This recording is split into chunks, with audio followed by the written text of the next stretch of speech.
नमस्कार दोस्तों, good morning, सुप्रभात। आप लोग उठ चुके होंगे और अपने अपने डेस्क पर बैठ भी गए होंगे या जमीन पे भी बैठ गए होंगे। जहां चाहे वहां बैठ जाइए, बस पढ़ाई कंटिन्यू कर लीजिए। जैसा कि पुरानी सभी वीडियो में मैं स्टेप बाय स्टेप सारी क्लासेस लेता हुआ चल रहा हूँ और हर एक स्टेप एक दूसरे से कनेक्टेड होता हुआ चल रहा है। कभी हम लोग पढ़ रहे हैं संचलन, तो कभी पढ़ रहे हैं भूकंप, फिर ज्वालामुखी, फिर सुनामी के बारे में पढ़ रहे हैं, महाद्वीपीय भू। अब आज हम पढ़ेंगे भूगर्भिक समय मापक्रम और एक महान विद्वान, महान जलवायु वैज्ञानिक जो कि बहुत ही अपने आप को बहुत ही ज्यादा जानकार समझते हैं, वेगनर महोदय, उनका महाद्वीपीय विस्थापन सिद्धांत।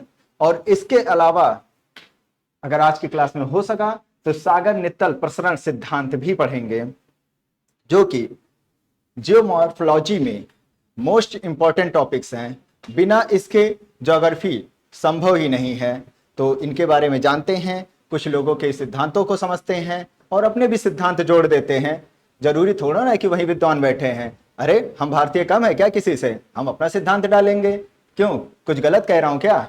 तो चलिए देर ना करते हुए आज की क्लास हम यहां से शुरू करते हैं।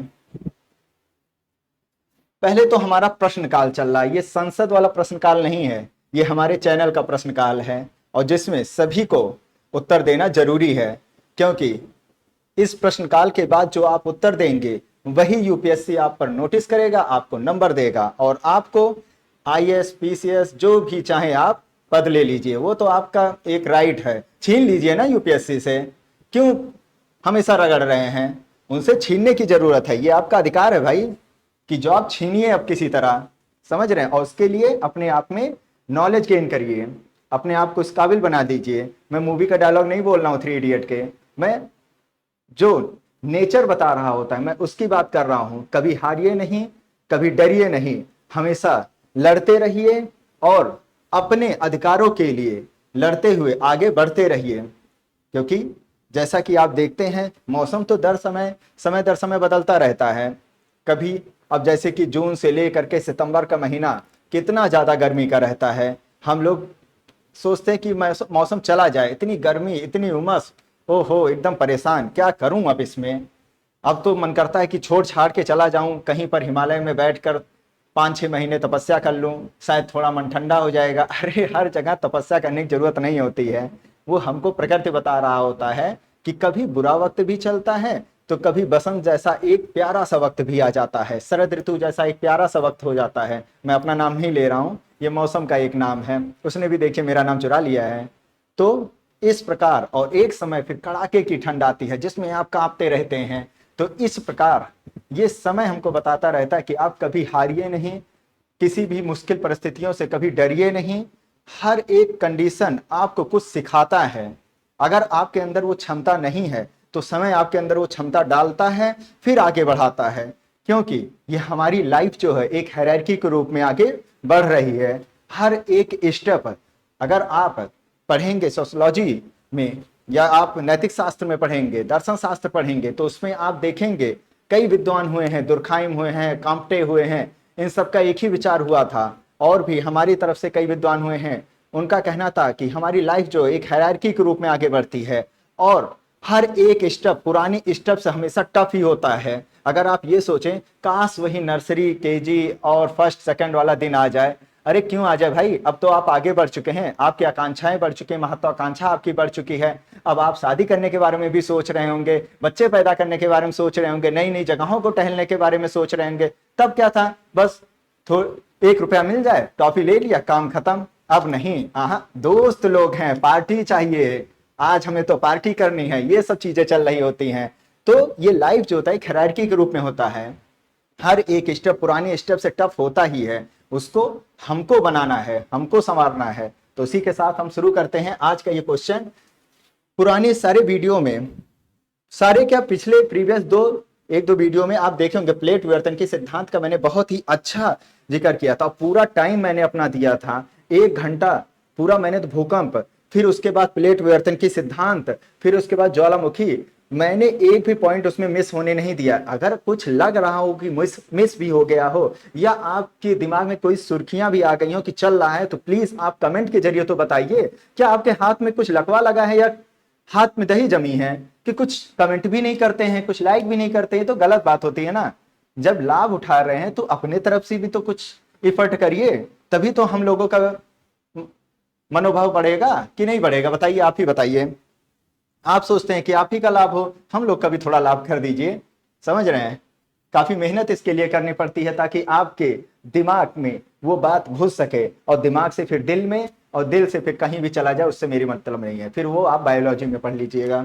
तो क्वेश्चन क्या है, प्लेट विवर्तन की जो महाद्वीपीय प्रवाह और सागर तल विस्तार के सिद्धांतों के एक एक पॉइंट देखिए। और ये क्वेश्चन 100% मान लीजिए कि यूपीएससी या अदर सिविल सर्विस इसको जरूर अपने क्वेश्चन पेपर में पुटअप जरूर करेगा। ये उनका एक फेवरेट क्वेश्चन होता है जिसमें कभी ना कभी अल्टरनेट ईयर्स में ये क्वेश्चन बनते रहते हैं।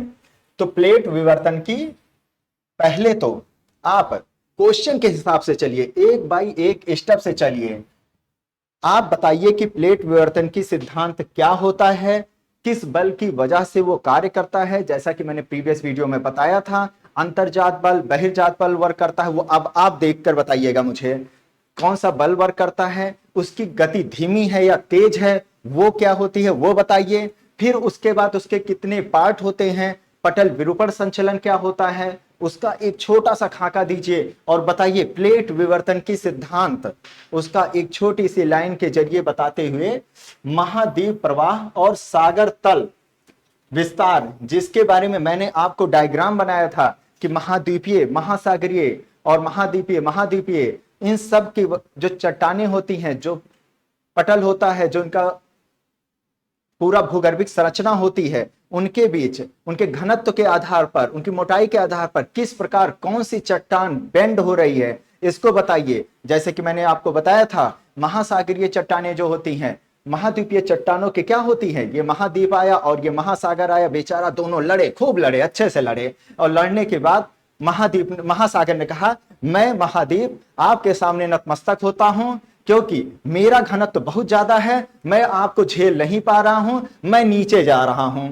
महासागर ये कहता हुआ नीचे चला गया, और नीचे जाने के बाद उसे वहां पर इतनी गर्मी लगी, इतनी गर्मी लगी कि बेचारा मैग्मा में बदलना शुरू हो जाता है। वो नीचे गया और इतनी गर्मी में मैग्मा बदला, और मैग्मा बदलने के बाद वो ढूंढ रहा है जगह चारों तरफ। उसे तभी ऊपर से आकाशवाणी हुई, बेटा मैं आपका प्रेशर लो कर देता हूं, क्योंकि अब आप बहुत ज्यादा गर्मी में पहुंच गए हैं। तो फिर क्या होगा, लो प्रेशर मिला और वो खुश हो गया और वो ऊपर की ओर बढ़ा। बढ़ने के बाद फिर वही मैग्मा लावा के रूप में ऊपर निकल रहा होता है। तो ये सब क्रियाएं उसमें बताई थी। तो महाद्वीपीय प्रवाह के इसमें आपको केवल इतना बताना है कि प्लेट विवर्तन की सिद्धांत जितना बता दिया वो ऐसे नहीं बताइएगा। पहला तो प्लेट विवर्तन की सिद्धांत के बारे में कुछ एक पॉइंट बताइएगा, फिर महाद्वीपीय प्रवाह कैसा हो रहा है और सागर तल का विस्तार, जिसमें महाद्वीपीय विस्थापन सिद्धांत को थोड़ा सा बताइएगा, और उसके बाद सागर तल विस्तार के सिद्धांत को बताइएगा।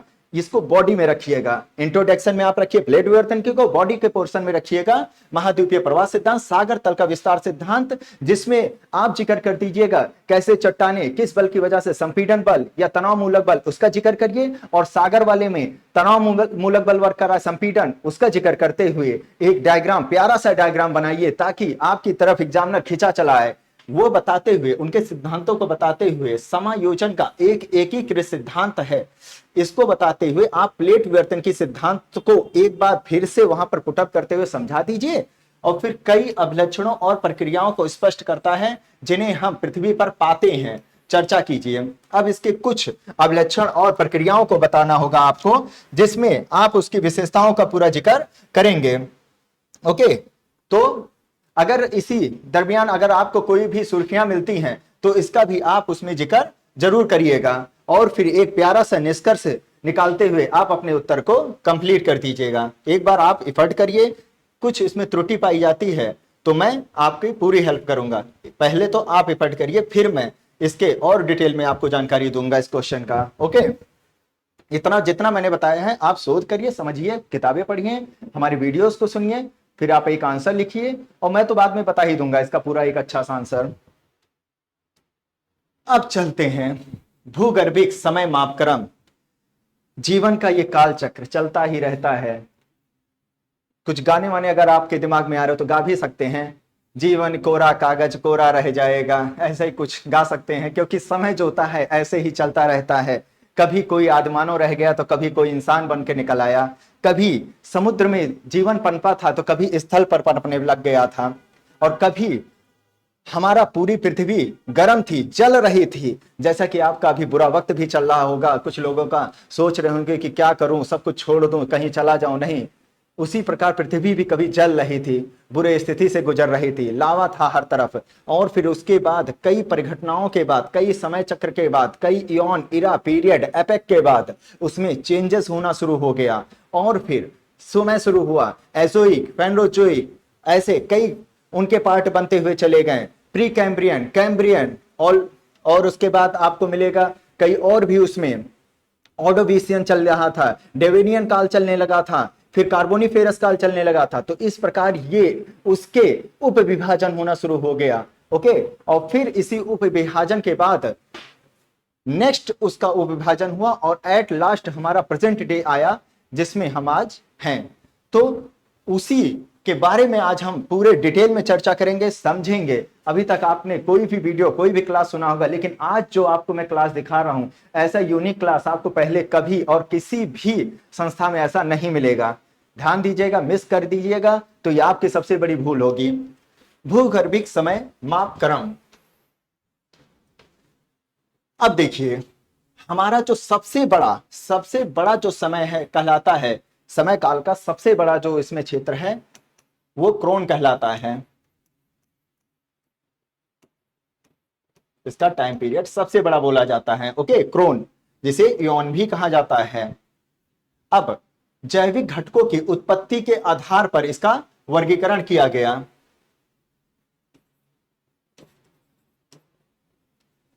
कैसे? जैविक घटकों की उत्पत्ति के आधार पर कैसे वर्गीकरण किया गया?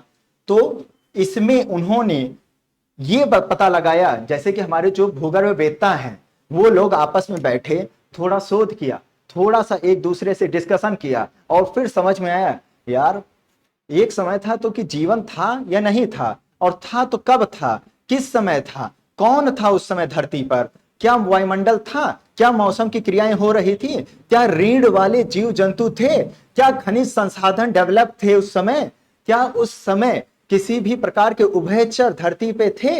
इन सब का उन्होंने पूरा विवरण निकाला, और उन्होंने पाया एजोइक और फेनरोजोइक दो भागों में डिवाइड कर दिया। इन्होंने जो क्रोन टाइम पीरियड था उसको दो भागों में डिवाइड कर दिया, और एक का नाम उन्होंने रखा एजोइक इयॉन्स और दूसरे का नाम रखा फेनरोजोइक। ऐसा क्यों? जो एजोइक इयॉन्स था उसमें उन्होंने कहा कि इस युग में, इस काल में जो है, महाकल्प इसे बोला जाता है, युग नहीं बोलेंगे, महाकल्प बोला जाएगा, इयॉन्स बोला जाएगा। तो इस इयॉन्स में जो होता है कोई भी लाइफ नहीं थी, धरती एकदम वीरान थी, हर जगह ज्वालामुखी कहीं फट रहा था, तो कहीं पर क्या लावा निकल रहा था, कहीं पर कोई भी मौसमी परिघटनाएं नहीं हो रही थी, धरती एकदम वीरान थी, कोई जीव जंतु नहीं था, कोई वनस्पति नहीं था, कोई मानव नहीं था, कुछ भी यहां पर नहीं दिख रहा था। उस काल को इन्होंने रखा एजोइक इयॉन्स में, विदाउट लाइफ, कोई भी जीवन उपलब्ध था ही नहीं। समझ रहे हैं? ये भी हमारा पृथ्वी है जो ना जाने कितने करोड़ों सालों से अपने आप को बनाए हुआ है, इलेक्ट्रोमैग्नेटिक फोर्स की वजह से घूमता हुआ रह रहा है, लेकिन कभी भी उसने आप पर कोई दोष नहीं लगाया। आपने उसको क्या कर दिया?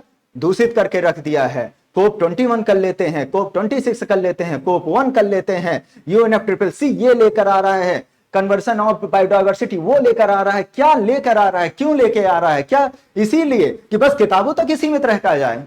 अरे कभी तो आगे निकलिए, कभी तो पॉलीथीन से बाहर निकलिए। आप खुद पॉलीथीन में हैं, पृथ्वी को क्या पॉलीथीन में रखेंगे? बताइए। बात हो रही है कि क्या जाता है 50 माइक्रोन तक बढ़ाएंगे, 75 माइक्रोन तक बढ़ाएंगे, फिर 100 माइक्रोन कर दिया जाएगा। क्यों भाई? अच्छी बात है, उसको लागू भी तो करिए अच्छे से। कहीं भी चले जाएंगे कुछ भी वहां पर आपको देखने को मिल जाएगा। ये पृथ्वी है, सब झेल रहा है, लेकिन जब भी यहां पर समस्थैतिक की स्थिति उपलब्ध हुई, इसने अपने आप को बैलेंस करना शुरू किया, तब वो आपकी नहीं सुनेगा। और वो समय आ गया तो फिर आप बहुत देर हो जाएगा आपके लिए। समझ जाते हैं? इसलिए कोई भी चीज किताबों तक सीमित ना रखिए, क्योंकि ये समय पीरियड ही हमको बता रहा है कैसे धरती पे चीजें आई और टिक नहीं पाई, कैसे वो महत्वाकांक्षा में, कैसे वो किसी भी प्रकार से किसी भी चीज को एब्जॉर्ब करने में सफल नहीं हो पाई और समाप्त होते हुए चली गई। मानव जीवन है, कोई भगवान नहीं बन गए हैं, कभी भी ये समाप्त हो सकता है। उस प्रकृति से डरो, वही प्रकृति वही भगवान। अब आध्यात्मिक में आपको लग रहा होगा कि मैं जा रहा हूं, लेकिन क्या करूं, कुछ चीजें ऐसी होती हैं जिसको हम बता नहीं सकते, डिक्टेट नहीं कर सकते, परिभाषित नहीं कर सकते, उसे हम अध्यात्म में डालना ही पड़ता है, वरना तो हर कोई क्यों जाए अपने इष्ट देवताओं के पास, बताइए। तो इसी प्रकार एजोइक इवॉन्स में विदाउट लाइफ, बिना जीवन के जो है लाइफ थी, वहां पर कुछ भी नहीं था, उसमें जो इरा में डिवाइड किया गया। अब देखिए इसको जो डिवाइड किया गया, सबसे बड़ा था क्रॉन्स या इवॉन्स, उसके बाद का जो क्रम था इरा, इससे छोटा वाला जो पोर्शन था इरा कहलाया, फिर पीरियड में डिवाइड हुआ और पीरियड के जो छोटा पार्ट था उसे एपक कहा गया। ओके, एक युग कहा गया उसको, कि ये सबसे छोटा काल था जिसमें हम लोग रह रहे हैं प्रेजेंट टाइम पे। तो अब क्रॉन के अंतर्गत एजोइक इवॉन्स और फ्रेंडोजोइक आता है। ये दोनों पोर्शन जो देख रहे हैं आप, ये क्रॉन या इवॉन्स के अंतर्गत आता है। और फिर इसका जो सब पार्ट किया गया प्री कैम्ब्रियन इरा, इसे इरा में डाला गया। इसके जो सब पार्ट होते हैं उसमें प्री कैम्ब्रियन इरा आया। इसमें क्या हुआ, प्री कैम्ब्रियन इरा में मैं आपको डायग्राम दिखाता हूं एक प्यारा सा, ये देखिए कितना मनमोहक आपको लग रहा है, लेकिन ये मनमोहक नहीं था, ये बहुत ही खतरनाक युग था। कुछ था नहीं, जीवन नहीं था इसमें। इसमें उस समय के आप चट्टानों के बारे में जानिए तो आर्कियन चट्टानों का निर्माण हो रहा था। आर्कियन जो कि सबसे पहली चट्टान बनी थी धरती पर, और वो किस चट्टानों से निर्मित हुई थी, अग्निय चट्टानों से। मैंने आपको चट्टान के चैप्टर में पूरे मेहनत के साथ समझाया था कि उसे एक जनक चट्टान कहा जाता है। जब हमारी धरती मैग्मा से भरी थी और वो बाहर निकल करके जब लावा बनी थी, लावा जमने के बाद जो चट्टानें निर्मित हो गई थी, कुछ पायरोक्लास्ट बनी थी तो कुछ छोटे छोटे मटर के दाने के रूप में रह गई थी। तो वही सब चट्टानों से निर्मित था ये हमारी पूरी पृथ्वी, और उन्हीं में था आर्कियन पर्वत का फिर निर्माण हो रहा था। ओके, आर्कियन पर्वत का फिर निर्माण शुरू हो गया प्री कैम्ब्रियन इरा में। अब उसी में ही हाई टेम्परेचर, हाई प्रेशर की वजह से रूपांतरण भी शुरू होना स्टार्ट हो गया था, क्योंकि समय के साथ चेंजेस होना जरूरी है।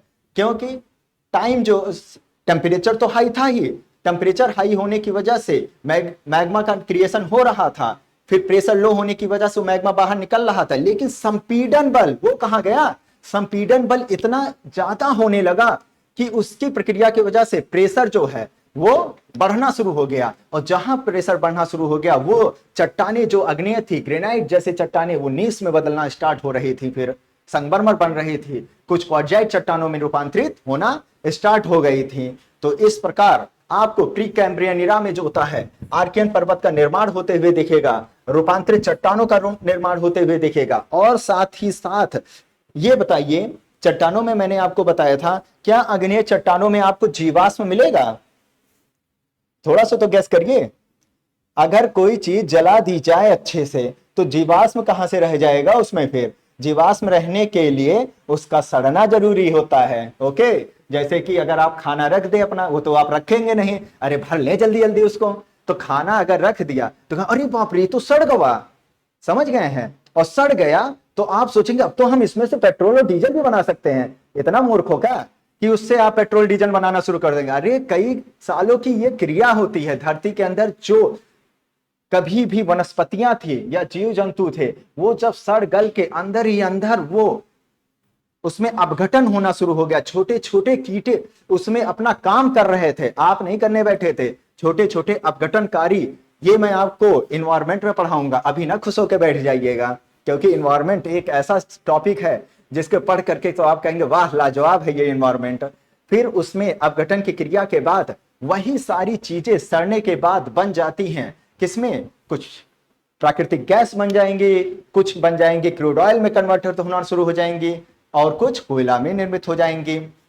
तो इस प्रकार हजारों सालों की क्रियाओं के बाद जीवाश्म से बनता है, फॉसिल फ्यूल्स बनते हैं। और लेकिन चूंकि यहाँ पर जैसे कि आप डायग्राम में देख रहे हैं, हर सब कुछ यहाँ लाल दिख रहा है, कुछ बचा ही नहीं है, वनस्पति तो दिख ही नहीं रही है हमको। आपको दिख रही है तो बता दीजिए। जब वनस्पति ही नहीं है तो सड़ेगा क्या, और सड़ेगा ही नहीं कोई चीज तो कोई भी चीज कैसे बनेगा हमारा, बताइए। फ्यूल्स, फॉसिल फ्यूल्स कैसे बनेगा?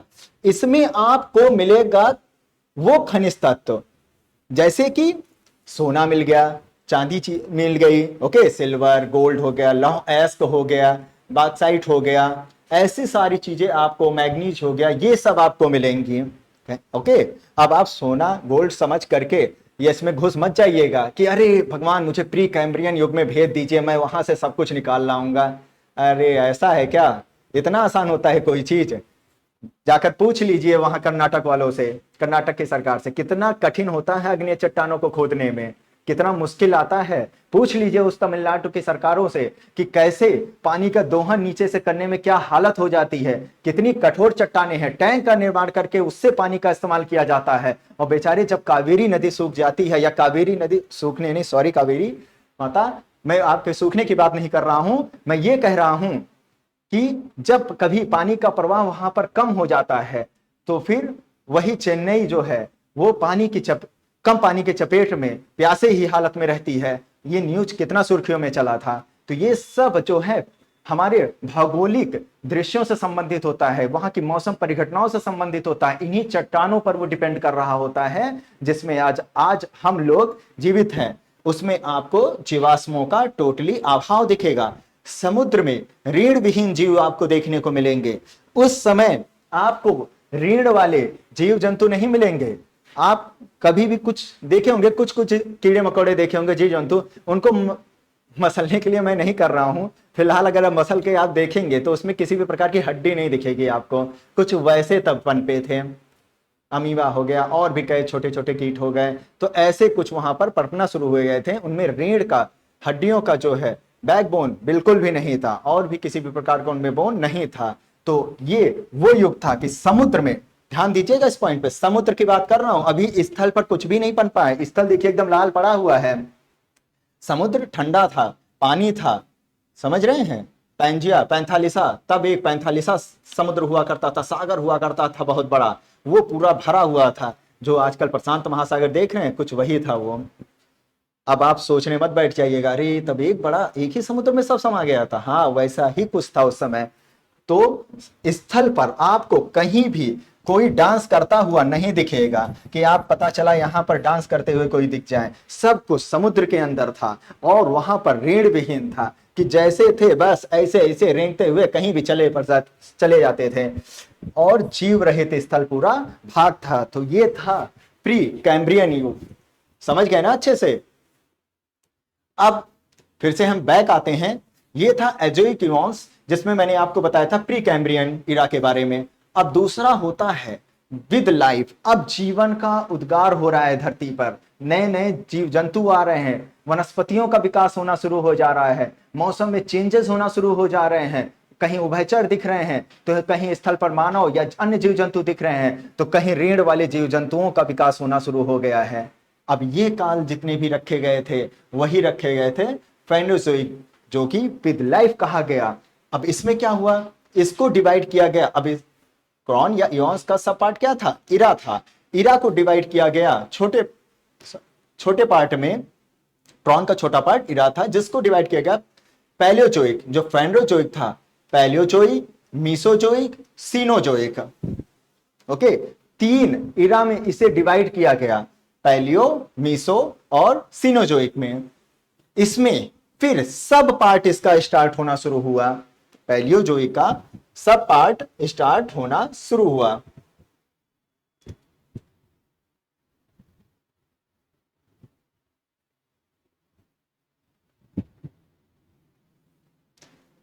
ये देखिए पैलियोजोइक, मीसोजोइक, सीनोजोइक, और इनके भी कौन कौन से पार्ट बने थे। अब जो पैलियोजोइक पार्ट था ये डिवाइड हुआ, इरा अब डिवाइड हो रहा है पीरियड में, और पीरियड फिर डिवाइड हो जाता है एपेक में। तो इसके सब पार्ट कौन कौन से थे, कैम्ब्रियन पीरियड में डिवाइड हुआ, ऑर्डोविशियन पीरियड में डिवाइड हुआ, सिल्यूरियन पीरियड में डिवाइड हुआ, डेवोनियन पीरियड में डिवाइड हुआ, कैम्ब्री कार्बोनीफेरस और लास्ट जो इसका पीरियड था, पर्मियन पीरियड था, जो पहला शुरू हुआ पैलियोजोइक का, स्टार्ट पैलियोजोइक से होता है। पैलियोजोइक का जो महाकल्प जिसे कहा जाता है, उसका छोटा सा पार्ट कल्प कहलाया, और इसी कल्प में आते हैं पैलियोजोइक। और पैलियोजोइक का जो सब पार्ट का पहला स्टार्ट जो पोर्शन था, कैम्ब्रियन पीरियड स्टार्ट होता है। और इस कैम्ब्रियन पीरियड में जीवों का विकास अभी भी नहीं हुआ था, खासकर स्थल पर। समुद्र में स्टार्ट हो गया था, लेकिन स्थल पर अभी भी जीव नहीं दिख रहे थे। अब इसका आपको प्रेजेंट टाइम पे कहां कहां पर इसके उदाहरण देखने को मिल जाएंगे? ग्रेट ब्रिटेन के वेल्स में। ओके, जैसा कि आप जानते हैं ग्रेट ब्रिटेन 4 पोर्शन से बना है। ये मैं आपको विश्व के भूगोल में बताऊंगा कि वो 4 पोर्शन, जैसे कि स्कॉटलैंड, इंग्लैंड, वेल्स और चौथा आप बताइएगा। समझ रहे हैं? वो कुछ उसके बगल वाला ही है, इरिस के बगल सागर से आगे बढ़िए आपको दिख जाएगा। तो उत्तर पश्चिम, स्कॉटलैंड, कनाडा, संयुक्त राज्य अमेरिका, इन सब जगहों पर आपको कैम्ब्रियन पीरियड के चीजें, अवशेष वो आपको देखने को मिल जाएंगे, जीवाश्म आपको देखने को मिल जाएंगे। तो ये था उसका एग्जाम्पल, कैम्ब्रियन पीरियड। मैं इसका भी, इसके कोई इमेज नहीं है, कोई बात नहीं।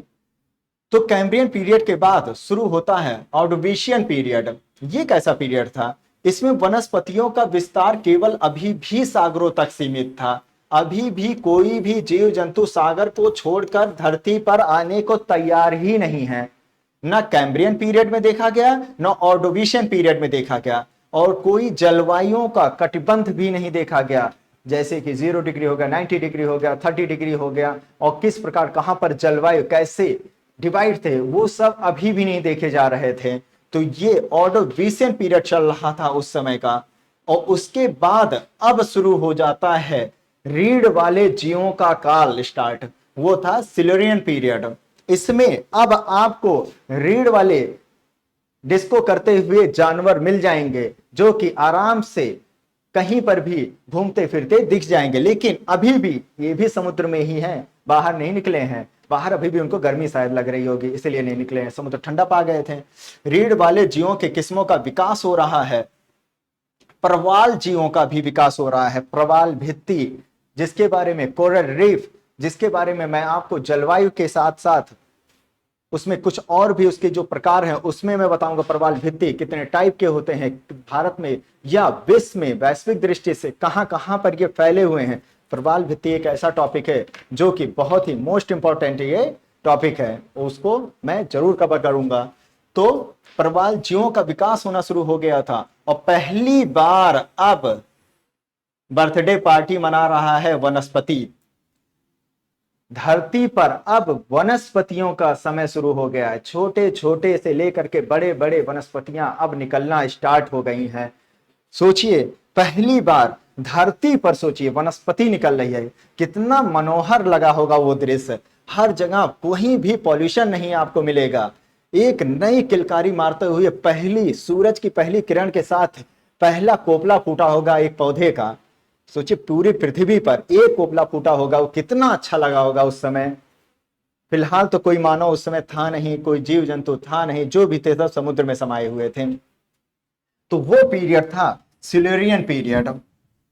ओके, अब शुरू होता है, इसको भी आप स्कैंडिनेवियाई देशों में आप जाकर देख सकते हैं। वो कौन से देश है? वो आपके जाना पड़ेगा, नॉर्वे जाना होगा, फिनलैंड जाना होगा। उन सब जगहों पर इसके कुछ अवशेष अभी भी आपको देखने को मिल जाएंगे आराम से। डेवनियन, मछली खाने वालों के लिए तो बल्ले बल्ले है ये दिन, ये युग। पहुंच जाइए, मछली भर भर के आपको मिलेगी। मत्स्य युग कहा जाता है। मछलियों के लिए अनुकूल परिस्थितियां उस समय देखने को मिली थी, मत्स्य युग।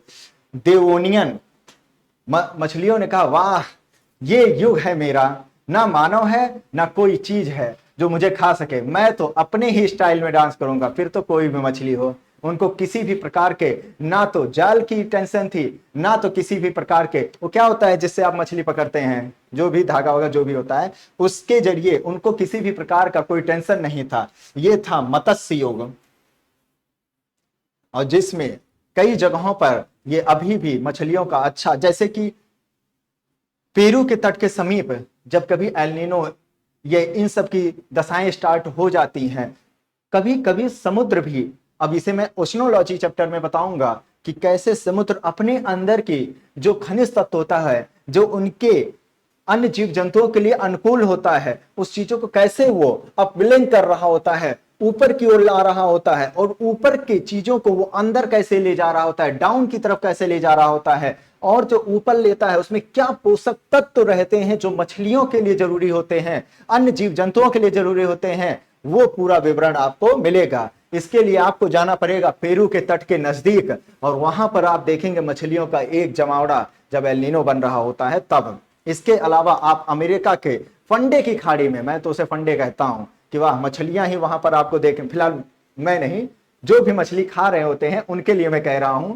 कि वो स्थल जो होता है मछलियों के उत्पादन के लिए, उनके विकास के लिए, वहां पकड़ने के लिए सबसे बेस्ट प्लेस होता है। तो मत्स्य युग भारत में भी है। भारत में आपको आंध्र प्रदेश में हो गया, फिलहाल तो प्रेजेंट टाइम पर कई सरकार की योजनाओं के द्वारा मत्स्य पालन को बढ़ावा दिया जा रहा है, कई अनुदान सब्सिडी प्रोवाइड करवाए जा रहे हैं, 40% तक की सब्सिडी दी जाती है ताकि उनका इस क्षेत्र में आर्थिक विकास हो सके। जगह जगह पर तालाब बनाए जा रहे हैं और वहां पर इनके अंडे डाले जा रहे हैं ताकि लोगों का बेरोजगारी घट सके, एक नया रोजगार निकल सके, भारत एक नए दिशा में आगे बढ़ सके। तो डेवेनियन पीरियड ये मत्स्य युग का काल था और उभयचर जीवों का काल था। अब पहली बार बेचारा, जैसे कि आप जब जन्म ले रहे होते हैं और आप पहले तो रेंगते हुए चल रहे होते हैं, और फिर रेंगते रेंगते, पहले तो आप लेटे रहते हैं और लेटने के बाद पहली बार आप रेंगना स्टार्ट करते हैं, और रेंगते हुए आप एक जगह से दूसरी जगह जा रहे होते हैं। वही कुछ काल चल रहा था डेवेनियन पीरियड। ओके, इसको कुछ ऐसे आपके लिए देवों का पीरियड तो ज्यादा अच्छे से समझ आएगा। मत्स्य युग हो गया उभयचर, यानी कि अब वो जीव इसमें आ गए जो समुद्र में भी थे और स्थल पर भी थे, दोनों जगह पर रहने वाले जीवों का विकास हो रहा है डेवेनियन पीरियड में। नेक्स्ट था कार्बोनिफेरस पीरियड। ये सबसे ज्यादा इंपॉर्टेंट पीरियड अब यही है, कार्बोनिफेरस पीरियड। अब इसी में कई घटनाएं चल रही होती हैं, धरती पर कई चीजों का विकास हो रहा होता है, और इसी समय में ही वैगनर का विस्थापन सिद्धांत, महाद्वीपीय विस्थापन सिद्धांत वर्क कर रहा होता है। उन्होंने यहीं से अपना पूरा थ्योरम देना शुरू किया। पहले तो दे डाला सब कुछ, जलवायु वैज्ञानिक थे, अपना सब कुछ वहां पर विचार दे डाला, बाद में क्या फजीहत होती है वही जाने। फिर वो अलग अलग विचारकों के आलोचनाएं जब उनको झेलनी पड़ी थी वो मैं आपको आगे ही बताऊंगा। फिर कार्बोनिफेरस पीरियड में इसे कोयला युग भी कहा जाता है। इसका मैं आपको एक विहंगम सा दृश्य दिखाता हूं। कार्बोनिफेरस कल्प, क्या कितना अच्छा लग रहा है। यहां पर आपको रेंगने वाले बेचारे छोटे छोटे जीव, बड़े बड़े जीव देखने को मिल जाएंगे। ओके, और इस युग में, इस कल्प में जो है आपको मिलेंगे बड़े बड़े पेड़ों का एक गुच्छा मिलेगा, बड़े बड़े यहां पर वृक्षों का ये काल कहा गया। और इसी समय में अमेरिका ने डांस करना शुरू कर दिया था, यानी कि वहां पर हलचल होना शुरू हो गया था।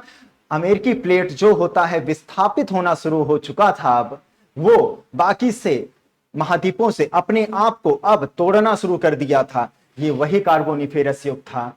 समझ रहे हैं? यहां पर अच्छे से जान लीजिए ताकि जब मैं महाद्वीपीय विस्थापन सिद्धांत समझा रहा हूंगा तो आपके अंदर वो इमेज बनी रहे।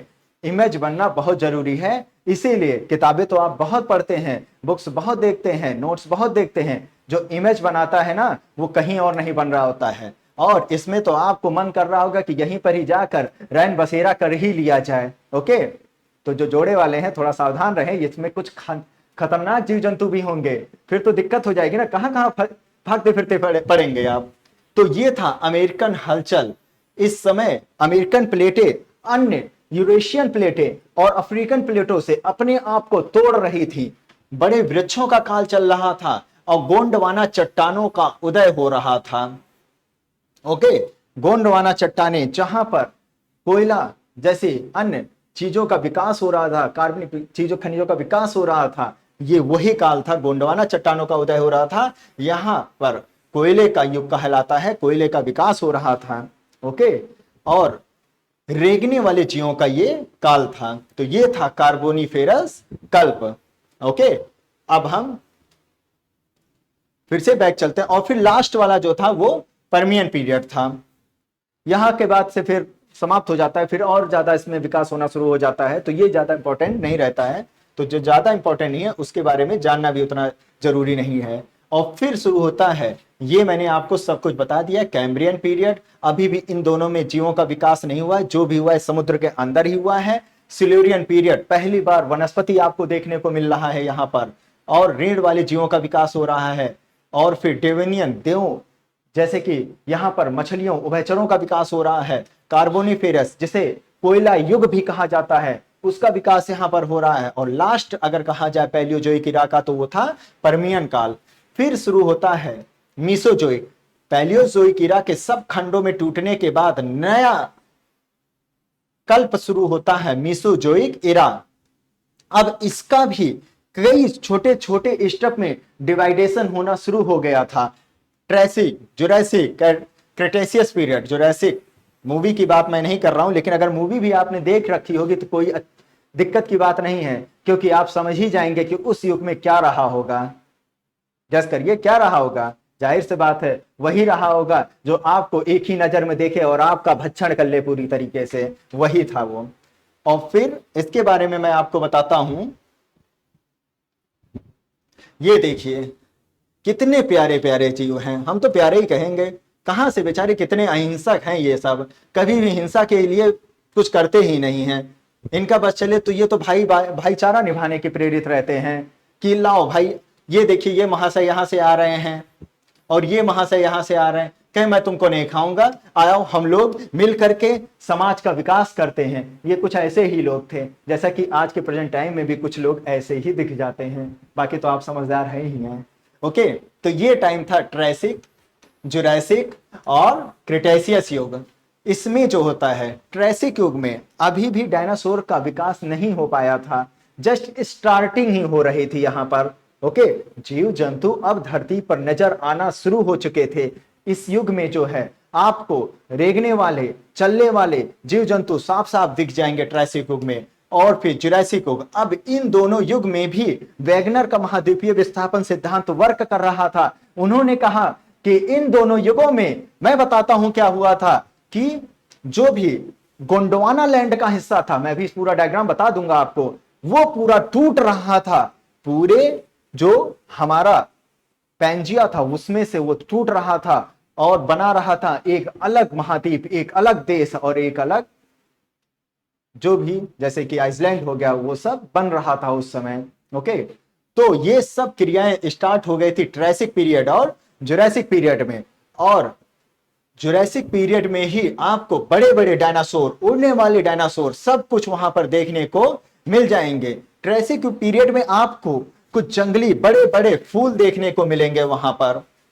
ओके, जो कि देखने में ही काफी मनमोहक थे। अगर आपको देख ले तो आप जैसे ही उसमें सूंघने चलेंगे, वो आपकी नाक को काट लेगा और काटने के बाद कहेगा अब बताओ कहां से सूंघोगे तुम।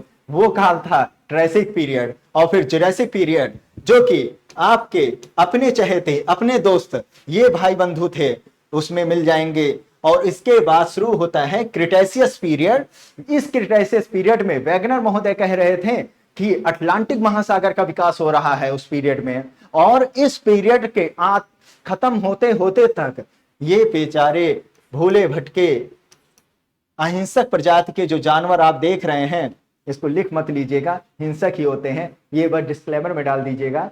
ये जो जानवर थे इनका अब विनाश होना शुरू हो गया था, क्योंकि ये इतने बड़े शेप में थे, इनका आकार इतना बड़ा था, ये सब कुछ अपने अंदर भक्षित करते हुए जा रहे थे, खाते हुए चले जा रहे थे। इनके लिए फिर वनस्पतियां कम होती हुई चली जा रही थी। फिर प्रकृति ने बैलेंस किया और फिर कुछ ऐसी घटनाएं उस समय हुई जिसकी वजह से कहीं कुछ लोगों का मानना है उल्का पिंड गिरा, तो कुछ लोगों का मानना है कि खाने के अभाव में इनका जीवन समाप्त हो गया, कुछ लोग माने कि भूचाल धरती पे कुछ भयानक आई होगी उसकी वजह से माना गया। लेकिन आप जैन धर्म से पूछिए क्या धरती पर भूचाल आता है, तो कहेंगे नहीं, धरती पर भूचाल नहीं आता है, हमने देखा ही नहीं, तो हम कैसे मान ले कि भूचाल आता है। ये जैन धर्म वालों का कहना है कि वो जो भूचाल होता है उसके बारे में आप जब इतिहास पढ़ेंगे, हिस्ट्री के बारे में जानेंगे, तो उसमें यह चीज आपको देखने को मिल जाएगा। तो क्रेटेशियस युग के आने तक इन जानवरों का जो है अंत होना स्टार्ट हो गया था। ये धरती पर विलुप्त हो गए थे, बस रह गए थे केवल मूवियों में, केवल आपके दिमाग के पटल पर और केवल आपके छोटे से एक स्क्रीन पर ही रह गए थे, और पूरी तरीके से ये समाप्ति के कगारी पर आ चुके थे। फिर इसी के साथ मेसोजोइक ईरा पूरा समाप्त हो जाता है, और इसमें जो सब पार्ट थे उसके पीरियड के ट्रायसिक, जुरासिक और क्रेटेशियस युग का पूरा समाप्ति हो जाती है यहां पर। और फिर लास्ट में चलता है Cenozoic era, Paleozoic, Mesozoic, Cenozoic. अब इसमें टर्सरी, क्वाटरनरी पीरियड, दो पीरियड इसमें चल रहे होते हैं, टर्सरी और क्वाटरनरी। और इसी में जो टर्सरी और क्वाटरनरी है इसके सब पार्ट होते हैं एपेक्स में, और इसी में से एक पार्ट में आप अब जीवित हैं प्रेजेंट टाइम पे। ओके, चलते हैं, देर नहीं करते हैं। इसमें आप लोगों की उत्सुकता हम देख सकते हैं, कितना विहंगम दृश्य है। ओहो हो, क्या मनमोहक दृश्य यहाँ पर दिख रहा है। अरे ये देखिए, कुछ याद आया? कहीं आपके कोई दोस्त तो नहीं है? ये देख लीजिए। तो ये युग होता है टर्सरी पीरियड, जिसमें उसके सब पार्ट में ये डिवाइड हो जाता है पीरियड एपेक्स में, जिसमें बनता है पैलियोशीन। सबसे पहला टर्सरी पीरियड का पहला एपेक जो बनता है वो पैलियोशीन होता है, फिर इयोशीन होता है, फिर ओल्गोशीन होता है, फिर मायोसीन, फिर प्लायोसीन। ये वही एपेक है जिस पर आपका हिमालय बन रहा होता है। ये हिमालय आज का नहीं है जो आप देख रहे हैं, जहां पर आप चले जाते हैं टहलने के लिए, ये हिमालय भी है। अब गांव वाले कहेंगे अरे बाप रे, ये तब का है, हमको तो पता ही ना रहा कि कब का है। तो क्या बताएं, थोड़ा सा वीडियो भी देख लेंगे तो समझ में आ जाएगा। कुछ इसीलिए डायग्राम आया हुआ है, समझ रहे हैं। तो इसमें आपको पैलियोशीन एपेक में जो होता है, ये देखिए, इस युग में आपको चूहे देखने को मिलेंगे, रेंगने वाले कुछ जीव जंतु यहां पर देखने को मिल जाएंगे। वही चूहे जिसको पकड़ने के लिए आप कुदुर कुदुर दौड़ते रहते हैं कि भैया बस किसी तरह निकाल लो। चूहे कहते हैं यार ये इंसान तो हमारे घर में घुसे पड़े हैं, और ये कहते हैं कि हम इनके घर में घुसे पड़े हैं। अब आप बताइए, क्या आप पैलियोसीन इफेक्ट में थे या चूहे थे पैलियोसीन इफेक्ट में? खुद बताइए कि कौन किसके घर में घुसा पड़ा है। उनकी तो कोई गलती नहीं है ना। अब आप सोच रहे हैं तो एक काम करिए, शरद सर के घर में ही सारे चूहे भिजवा दीजिए। तो ऐसा नहीं है, इसमें आपको जो है चूहों और भी कई रेंगने वाले जीव जंतु इसमें आपको देखने को मिल जाएंगे पैलियोशीन एपेक में। उसके बाद अब पर्वत निर्माणकारी कुछ और भी संरचनाएं शुरू हो चुकी हैं। शुरू होता है नेक्स्ट एपेक। इसमें क्या होता है, बृहद हिमालय की उत्पत्ति हो रही होती है, और इस युग में आपको मिलेंगे, इसमें आपको गैंडे मिलेंगे, राइनोसियर्स मिलेंगे, इसमें आपको मिलेंगे वो क्या होता है सुअर, जंगली सुअर देखने को मिलेंगे आपको उसमें। तो इसमें इन सब चीजों का विकास हो गया था, और भी कई रेंगने वाले, समुद्र में रहने वाले और भी कई जीव जंतुओं का इसमें विकास होना शुरू हो गया था। बृहद हिमालय की पहली उत्पत्ति का काल यही था। वलित प्रक्रिया के द्वारा पहला यही चरण स्टार्ट हो जाता है बृहद हिमालय।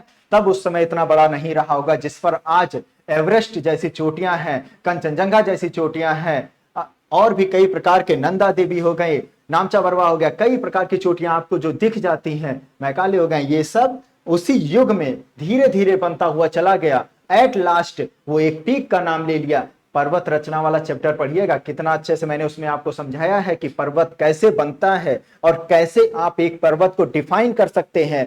क्योंकि अगर आप एक सही तरीके से किसी चीज को डिफाइन करना जान लीजिए विद इमेज के जरिए, किताबों का एकदम पढ़ा हुआ डिट्टो नहीं याद करने की जरूरत है, समझिए और एक ऐसे ऑफिशियल लैंग्वेज में लिखिए कि सामने वाला देख के लग जाए कि हाँ इसने सही जगह से पढ़ाई की है और इसने सही नॉलेज गेन किया हुआ है। तो बृहद हिमालय का यहां पर ग्रेट हिमालय बनकर तैयार हो रहा है। फिर उसके बाद नेक्स्ट एपेक शुरू हो जाता है, ओल्गोशीन इफेक्ट। अब इसमें क्या होता है, इसमें बृहद हिमालय का पूरी तरीके से अब संरचना स्टार्ट हो चुकी रहती है। अब यहां पर ये क्लाइमेक्स मोड पे पहुंच चुका रहता है और ये समझ लीजिए इसका पूरा व्यवस्था बनकर तैयार हो चुकी रहती है। और ट्रांस हिमालय से ये आईटी एस्टेट के द्वारा ये अलग भी हो चुका है। अब कहेंगे ये क्या पढ़ा दिया सर जी ने, ये मैं आपको जब हिमालय के बारे में पूरा विवरण देता रहूंगा जब भारत के परिप्रेक्ष्य में, तब वहां पर आप इसे अच्छे से समझ जाएंगे कि कैसे वहां पर एंटीक्लाइन सिंक्लाइन। अब ये चीज जो एंटीक्लाइन और सिंक्लाइन है ये आपको जब फर्स्ट वीडियो हमारा देखे होंगे तो उसमें पता चलेगा, और उसी को मैं आधार बनाते हुए जब आपको हिमालय के बारे में बता रहूंगा तो आप समझेंगे कैसे ये धरती एक दूसरे से, धरती नहीं कहेंगे, ज्योग्राफी एक दूसरे से कोरिलेट हुई है। ओके, रटने की कुछ भी जरूरत नहीं है, समझ जाइए तो आप अपने आप ही उस चीज को लिख सकते हैं, किसी भी प्रकार का उसमें व्यवधान नहीं होगा। तो इस ओलिगोसीन एपक में बृहद हिमालय पूरी तरीके से बनकर तैयार हो चुका है, और रॉकी पर्वत और आल्पस पर्वत भी इसी समय धरती पर बन चुके हैं। ओके, आल्पस पर्वत के लिए आपको जाना पड़ेगा स्विट्जरलैंड। मैं वहां पर आपको छुट्टी मनाने के लिए नहीं भेज रहा हूं, जाकर देखिए थोड़ी ज्योग्राफिकल, हाँ टाइम मिल जाए तो थोड़ा सा छुट्टी भी मना सकते हैं। तो उन सब जगहों पर आल्पस पर्वत जब आप देखेंगे एक विहंगम दृश्य वहां पर फैला हुआ है, तो वो निर्माण हुआ था ओलिगोसीन एपक में। और रॉकी पर्वत जो कि महाद्वीपीय और महासागरीय विस्थापन से जन्मी हुई वो पर्वत श्रेणियां थी, जो कि आपको कहां देखने को मिलेंगी, हिमालय यूएसए में, अमेरिका में देखने को मिल जाएंगी। तो ये चीज ऐसे ही समझिए, आराम से लोड मत लीजिए दिमाग पे, मेरी हर एक पॉइंट में आपको वो सारे क्वेश्चन मिलते रहेंगे। ये नहीं सोचिए कि मैं बोलता जा रहा हूं तो जस्ट एक उसको सुनिए और निकाल दीजिए, नहीं, मैं उस मजाक में भी फैक्ट बताते हुए चल रहा हूं, उस पॉइंट को ध्यान जरूर दीजिएगा। और इसी एपेक में आपको पूंछ विहीन बंदर भी मिल जाएंगे। सोचिए एक बंदर, वो भी पूंछ विहीन, कैसा लग रहा होगा। मैं निकाल देता हूं यार, मुझे तो बेकार लग रहा है, ये देखिए अब अच्छा लग रहा है। तो ये उस समय जो होता है, लेकिन क्यों, उसकी जैसा भी है वो अच्छा है, तुम बुरा मत मानना, तुम सही हो। वो जैसा भी है वो अच्छा था उस समय के लिए, उसके लिए वही दशाएं अच्छी थी, वो अपने आप को बैलेंस कर रहा था। पूंछ का इस्तेमाल क्यों होता है, पूंछ का इस्तेमाल कभी भी देख लीजिए, किसी भी जानवर का अगर पूंछ कटा होता है, इसीलिए कहते हैं कभी भी किसी भी जानवर के पूंछ खींच के कभी भी उसको प्रताड़ित मत कीजिए, क्योंकि वही पूंछ उसको बैलेंस दे रहा होता है। कभी भी देख लीजिए, छिपकली जब कभी डर जाती है और अपनी पूंछ गिरा देती है, और अगर वो डर के दोबारा फिर भागने की कोशिश कर रही होती है तो बैलेंस नहीं कर पाती है और उसी चक्कर में वो गिरती रहती है। तो ये पूंछ ही उसको एक बैलेंस प्रोवाइड कर रहा होता है। कभी आप मानव में भी एक पूंछ रहा होगा शायद, जो कि धीरे धीरे समय के साथ वो विलुप्त होता हुआ चला गया, और शरीर का पीछे का एक हड्डी अभी भी उसको इंगित कर रहा होता है। ओके, जब आप कभी बायोलॉजी पढ़ेंगे तो उसमें वो चीज आपको साफ साफ दिखेगा। तो ओलिगोसीन एपक में जो होता है पूंछ विहीन बंदरों का काल था, इस महान व्यक्तित्व वाले बंदर का काल था, और बृहद हिमालय पूरी तरीके से कंप्लीट हो चुका था, और रॉकी और आल्पस पर्वत भी उस समय हिमालय का साथ देने के लिए धरती पर आ चुके थे। भले वो दूर थे, लेकिन एक दूसरे को पत्र के जरिए संवाद करते रहते थे कि बेटा हिमालय तुम कितने ऊंचे चढ़ चुके हो। यह हिमालय पूछता था इन सब से, बेटा रॉकी और आल्पस कितना चल चुके हो। ओके, कैसे पूछता रहा होगा, कैसे कितने ऊंचे हो गए हो। तो ये रॉकी पर्वत कहते हैं, अरे आप तो दादा हो, आप ज्यादा ऊंचे हो, हम तो अभी भी थोड़े ही हैं, आप तो कहां तक पहुंच गए हो। तो ये सब चीजें जो है उस समय चल रही थी। अब वहां से डायरेक्ट आइए मायोसीन एपक में। मायोसीन एपक में लघु और मध्य हिमालय का जो है इसमें विकास हो रहा था। इसमें जो है बृहद हिमालय का पूरी तरीके से कंप्लीट हो चुका था, नीचे खड्ड और घाटियां बनकर तैयार हो चुकी थी, और उसके बाद स्टार्ट हो गया था लघु और मध्य हिमालय, जिसमें अभी भी अगर आप जाएंगे कभी नैनीताल घूमने जाइए तो वह मध्य हिमालय पर ही स्थित आपको देखने को मिलेगा। ओके, तो ये आप उत्तराखंड में आराम से जाकर के इस विहंगम दृश्य को देख सकते हैं, वहां की चोटियों को देख सकते हैं, कैसे वो घाटियों के द्वारा एक दूसरे से अलग है। एमबीएफ हो गया, एमसीएफ हो गया, इनके द्वारा कैसे वो एक दूसरे से अलग हैं, वो पूरी जानकारी आपको उसमें मिल जाएगी। तो मायोसीन एपक में जो होता है लघु और मध्य हिमालय का विकास होना स्टार्ट हो गया था, और यही जो जीव जंतु थे, जो बंदर थे, अब वो कपी के रूप में अब वो आगे उनका विकास होना शुरू हो गया और वो धीरे धीरे उनमें चेंजेस आना शुरू हो गए थे, जो कि आप हिस्ट्री के क्लास में अच्छे से जाने होंगे। वही चीज अब यहां पर स्टार्ट हो गया हो। देखिए ये भी सुन रहा है, गुड, समझते रहो। अगर पढ़ोगे तभी तो तुम भी ज्योग्राफी समझ पाओगे ना। गुस्सा आ रहा है, देख रहे हैं, बाहर निकल गया तो काट खा जाएगा ये। तो ये इन लोगों का काल था। अब ये नहीं समझ में आ रहा है ये इनके भाई बंधु हैं, इनके दोस्त हैं, ये तो ऐसा लग रहा है पोज दे रहे हैं। ओहो क्या बात है। चलिए, इसके बाद प्लायोसीन एपक का काल शुरू हो जाता है। मायोसीन के बाद अब इस काल में आपको शिवालिक हिमालय, लेटेस्ट हिमालय, नवीनतम हिमालय, जिस पर क्वेश्चन कभी कभी बन जाता है, इसके बाद शुरू हो जाता है मैदान पूरा बनना। तो जो शिवालिक हिमालय बनता है वो प्लायोसीन एपक में बनता है। और इस गिरिपथीय क्षेत्रों के आगे जब आप बढ़ते हुए चले जाएंगे तो आप जहां पर इस समय प्रेजेंट टाइम पे हैं, जैसे कि यूपी हो गया और भी अनेक क्षेत्र जो फैला हुआ है, मध्य भारत का पूरा मैदान निर्मित हो रहा है। और ये मैदान ऐसे ही नहीं बना था, ये बना था डिनोडेशन प्रक्रिया की वजह से। जब पृथ्वी समस्थैतिक संतुलन के द्वारा अपने आप को बैलेंस करी, तब ये मैदान बनकर तैयार हुए थे। उसका ये परिणाम है कि आप यहां पर अपने घर बना रहे हैं, अपने खेत खलियान बना रहे हैं, आप अपने वनस्पतियां बना वहां पर उपजा रहे हैं, ये सब उसका परिणाम था। तो इसी के साथ प्लायोसीन युग का अंत होने के साथ ही साथ टर्शियरी पीरियड जो होता है समाप्त हो जाता है और शुरू होता है एक नए पीरियड का, क्वाटरनरी पीरियड का अब स्टार्ट यहां पर शुरू हो जाता है, जिसमें नए नए अत्याधुनिक ब्रह्मोस मिसाइलों का इस्तेमाल हो रहा है। ये तो जस्ट एक कॉमेडी थी, ब्रह्मोस मिसाइल उस समय नहीं थे। वहां पर उनके लिए वो सब चीजें थी, जैसे कि भाले हो गए और भी कई पत्थर से बने हुए औजार हो गए, उन सब का विकास वहां पर स्टार्ट होना शुरू हो गया था। और मानव एक एक्चुअल मानव में अब कन्वर्ट होना शुरू हो गया था। और नंग धड़ंग न रहने के अलावा अब वो रहने लगे थे, छाल ओढ़ने लगे थे, कपड़ों में रहने लगे थे।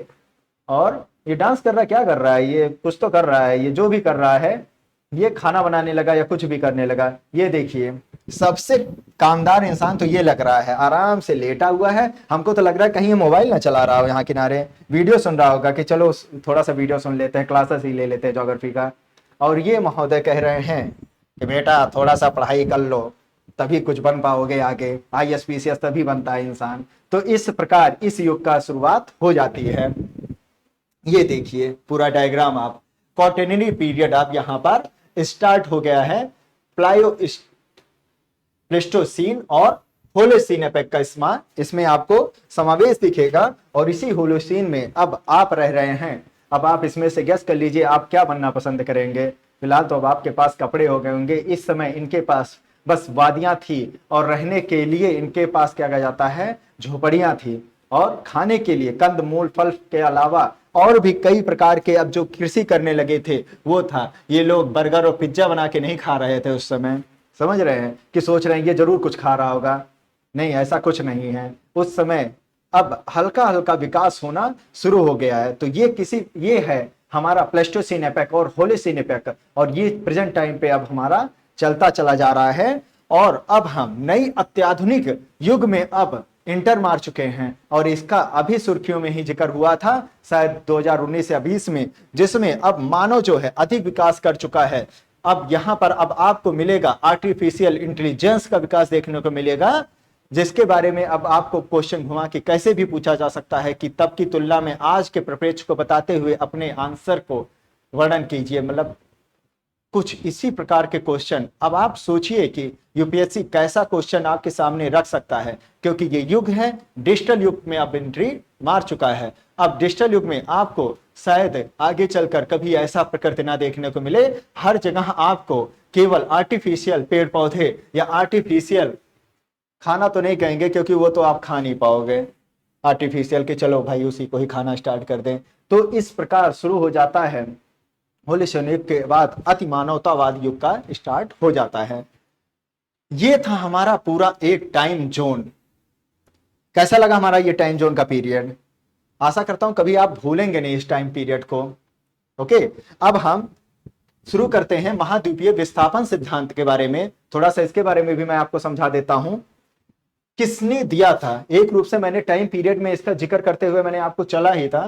किसने दिया, क्यों दिया मान्यताएं, वर्णन और समर्थन में दिए गए साक्ष्य। किसने दिया?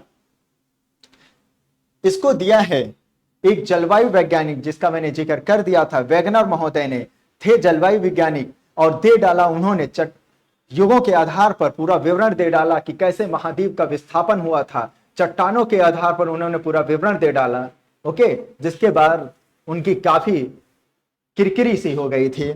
फिर उन्होंने जो क्यों दिया, उन्होंने इसलिए ये महाद्वीपीय विस्थापन सिद्धांत दिया ताकि लोग जान सके कि कैसे पूरी ब्रह्मांड एक में समाहित हुआ था, कैसे पैंजिया, पैंथालिसा और टेथिस सागर था पूरी पृथ्वी पर, और कैसे वो टूटा, हर एक कड़ी कैसे एक दूसरे से कनेक्टेड थी, उसको सभी लोग जान सके। और उसी के आधार पर मानवीय विकास, सामाजिक विकास और सांस्कृतिक विकास तथा भौगोलिक विकास के बारे में उनकी समझ विकसित हो सके, इसलिए वेगनर महोदय ने अपना ये सिद्धांत लेकर आए थे। फिर मान्यताएं, उन्होंने किस मान्यताओं के आधार पर इस पूरे सिद्धांत का वर्णन किया, इसका उन्होंने पूरा एक एग्जाम्पल के साथ उन्होंने व्यवस्थित तरीके से उसको प्रतिपादित किया ताकि आप आराम से उसको समझ सके। फिर उसके समर्थन में दिए गए उन्होंने कुछ साक्ष्य भी दिए, खोद खाद के कहीं से कुछ जीवाश्म ले आए तो कहीं से कुछ जलवायु के गुण लेकर आ गए और दिखा दिया, लो भाई देख लो, इसी की वजह से हमने महाद्वीप को तोड़ दिया था। ओके, अब फिर इसी के में सब लोग सोचेंगे वाह क्या चीज है, सच में महाद्वीप कितना अच्छा होता। गांव वाला क्या कहेगा, कोई अब गांव वाला क्या जो भी हो कहेगा अरे दादा, इसका मतलब हम अमेरिका को 7 समुंदर पार कभी नहीं जा सकते थे। ऐसे ही अगर वैसा होता तो बस यहां से एक जंप मारते सीधे अमेरिका में पहुंच जाते। वो युग होता तो ऐसा ही होता। इनका कहना था कार्बोनिक फेरस युग के पहले अगर आप अमेरिका जाना चाहते तो 7 समुंदर पार करने की जरूरत नहीं थी, जस्ट ऐसे ही पहुंच जाते। अब समुंदर मत गिनने लग जाइएगा, ये तो कहने वाली बात हो गई। आप ज्योग्राफी के स्टूडेंट हैं, आपको ज्यादा अच्छे से इसकी जानकारी अब हो चुकी होगी कि 7 समुंदर क्या है या उसके बीच कौन सा समुंदर पड़ता है जिसको पार करके आप अमेरिका पहुंच सकते हैं। तो ऐसे कुछ कैसे एक दूसरे से ये मिले हुए थे, ये पूरी जानकारी इन्होंने इसमें दी थी। ये देखिए डायग्राम, परमिनियन युग में कैसे हमारा पूरा जो हमारा महाद्वीप था कैसे एक दूसरे से सटा हुआ था, कैसे एक दूसरे से कनेक्टेड था। फिर उसके बाद ट्रैसिक युग में कैसे उसमें चेंजेस आना शुरू हो गया और विस्थापन होना शुरू हो गया था। ट्रैसिक युग और जुरैसिक युग में आपको 2 जगहों पर विस्थापन होना शुरू हो गया था। गोंडवाना लैंड अब टूटना शुरू हो गया था, इंडो ऑस्ट्रेलियन प्लेटें अब इधर भाग रही थी, और इसके अलावा अंटार्कटिका प्लेटें जो है नीचे की ओर भागती हुई उसमें दिख रही हैं। ओके, इसमें जो विस्थापन दिखेगा गोंडवाना लैंड का कुछ इस प्रकार विस्थापन देखने को मिलेगा।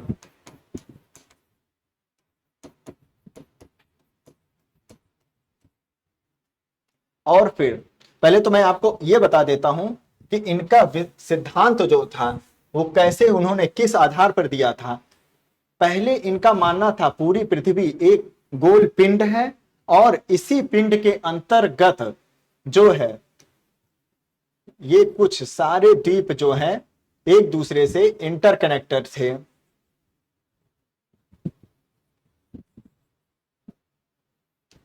और इसको मैं शॉर्ट फॉर्म में इतना क्यों, समझने के लिए बस आप ऐसे बना लीजिए ना, सिंपल फॉर्म में ऐसे। इसको नाम दिया है उन्होंने पैंथालिसा का नाम।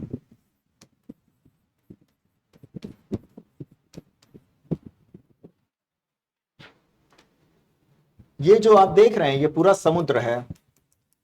उस समय पूरी पृथ्वी जिस समुद्र से पूरी ढकी हुई थी उसको इन्होंने पैंथालिसा का नाम दिया। और ये वाला पोर्शन जो स्थल खंड था इसको इन्होंने ऊपर वाला जो नॉर्थ साइड वाला, नॉर्थ साइड और ये साउथ हिस्सा, नॉर्थ वाले हिस्से को उन्होंने जो है नाम दिया अंगारा लैंड।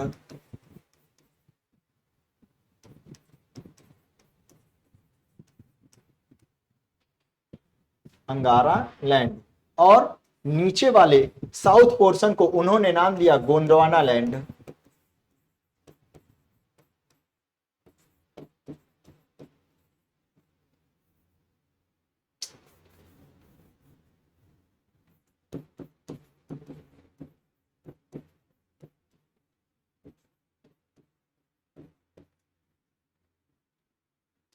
अंगारा land north side, Gondwana land जो है वो साउथ साइड था, और बीच में ये एक समुद्र का हिस्सा और था, सागर था, उसका क्या नाम था? उसका नाम था टेथिस सागर। ये था टेथिस सागर। तो इस प्रकार इस डायग्राम के जरिए उन्होंने महाद्वीपीय विस्थापन सिद्धांत को प्रतिपादित किया। इसका आप एक स्क्रीनशॉट ले लीजिए, इसको या तो बना लीजिए अपने अपने नोट्स में, जो स्टूडेंट यहां पर भी हैं वो भी बना सकते हैं, उनको पीडीएफ अवेलेबल किया जा चुका है, आप भी पीडीएफ इसका डाउनलोड कर सकते हैं, चैनल पर अवेलेबल हो जाएगा, आपको वहां पर दे दिया जाएगा, वहां से आप अपलोड कर लीजिएगा और पूरा एक डायग्राम बनाते हुए अपना एक नोटबुक बना लीजिएगा, वहां पर या तो पेस्ट कर लीजिए, उसके सामने लिखते हुए चलिए, या तो देख लीजिए उसी में ही आप किनारे थोड़ा सा लिखते हुए चलिए, तो इस प्रकार आपका एक आंसर शुरू हो जाएगा। ओके, तो इन्होंने नॉर्थ हिस्से को अंगारा लैंड और साउथ हिस्से को गोंडवाना लैंड का नाम दिया, और समय के साथ फिर इसमें चेंजेस होना शुरू हो गया था। इस चेंजेस के बाद ही अंगारा लैंड, इन्होंने इसके लिए दो फोर्स का जिक्र किया था। इन्होंने कहा कि जो हमारी पृथ्वी है, हमारी पृथ्वी जो है कैसे घूम रही है, पूरब से पश्चिम की तरफ या पश्चिम से पूरब की ओर घूम रही है। आप कहेंगे हम तो घूम ही नहीं रहे, हम तो एक ही जगह टिके हुए हैं, सूर्य घूमे हम काहे घूमे? अरे भैया इतनी अकड़ भी नहीं ठीक है, सूर्य नहीं घूमता है, आप खुद घूम रहे होते, और पूरब से पश्चिम नहीं घूम रहे होते हैं कि सुबह उठा आंख मिलमिलाते हुए देख लिए, ओ हो सूरज दिख गया है, यानी पूरब से उदय हो रहा है हमारा, और पश्चिम में आज हम अस्त हो जाएंगे, पूरे दिन में क्या करेंगे पता नहीं, शाम को क्या करेंगे पता नहीं, एक चीज जरूर करेंगे, ज्योग्राफी की क्लास तो जरूर सुन के आएंगे। तो उसमें जो है पृथ्वी घूमती है पश्चिम से पूरब की ओर घूम रही होती है। ओके, वेस्ट टू ईस्ट की तरफ ये घूम रही होती है, जिसके प्रपेक्ष में आप जब किसी स्टैंड बाई मोड पे रहे कोई पिंड को देख रहे होते हैं तो वो अपोजिट में घूमता हुआ आपको नजर आएगा। तो इन्होंने दो बल के आधार पर कहा कि इसमें विस्थापन होना शुरू हो गया है। वो कौन सा दो बल था? उन्होंने कहा कि एक तो चंद्रमा का आकर्षण बल वर्क कर रहा है,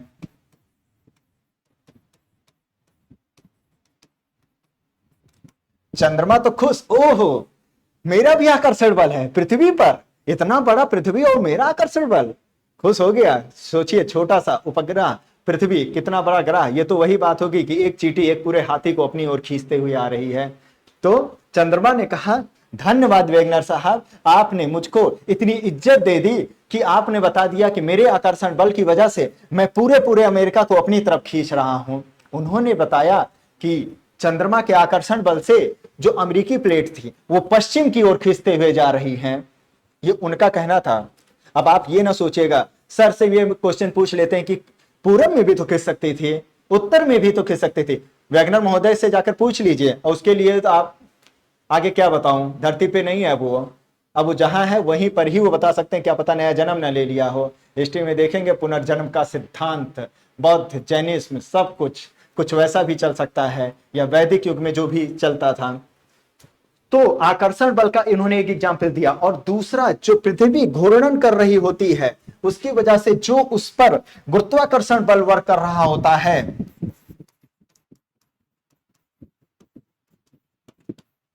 गुरुत्वाकर्षण बल, इसकी वजह से उन्होंने बताया, पहला उन्होंने आकर्षण बल के बारे में बताया था, इसको फर्स्ट स्टार दीजिए और इसे सेकंड स्टार दे दीजिए।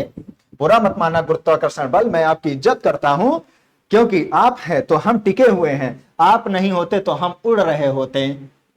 लेकिन उड़ना भी खतरनाक होता है, क्योंकि जो भी अंतरिक्ष यात्री ऊपर जाते हैं उसके लिए उन्हें काफी ज्यादा ट्रेंड किया जाता है, उनको समुद्र के नीचे रखा जाता है, पानी में रखा जाता है, वैक्यूम में रखा जाता है। अगर आपको 1 मिनट भी वैक्यूम में रखा जाए तो आप उल्टी कर देंगे उस जगह पे, क्योंकि पूरा सब कुछ हल्का फील होगा, आप पूरा गोल गोल घूमते हुए फील करेंगे अपने आप को। ये बहुत ही मुश्किल काम होता है, ऐसे नहीं कि आप सोच लें वैक्यूम में पहुंच गए तो पहुंच गए, फुल ट्रेनिंग की जरूरत पड़ती है उसके लिए, धीरे धीरे स्टेप बाय हायरार्की के पोर्शन में आपको जरूरत पड़ती है। तो गुरुत्वाकर्षण बल की वजह से इनका मानना था वैगनर महोदय का कि जो भी स्थलखंड बाकी बचे हुए हैं वो सेंटर की तरफ अब आते हुए जा रहे हैं, यानी कि इक्वेटर की तरफ अब बढ़ते हुए चले जा रहे हैं। जिस पर कुछ आलोचक अभी बताएंगे कि आलोचकों का कहना क्या था कि भाई जब कुछ हर चीज सेंटर पे है तो एक समय आ जाएगा सब कुछ सेंटर में ही दिखता हुआ नजर आएगा, लेकिन ऐसा कुछ आज भी नहीं होता हुआ दिख रहा है। तो ये उन्होंने गुरुत्वाकर्षण बल के आधार पर बताया था कि इस महाद्वीप का विखंडन होने के बाद जितने भी छोटे छोटे महाद्वीपों में उसका टूटना हुआ वो जो है चला गया था इक्वेटर की तरफ। अब इसके बारे में पूरा डिटेल हम आपको नेक्स्ट वीडियो में देंगे। नमस्कार।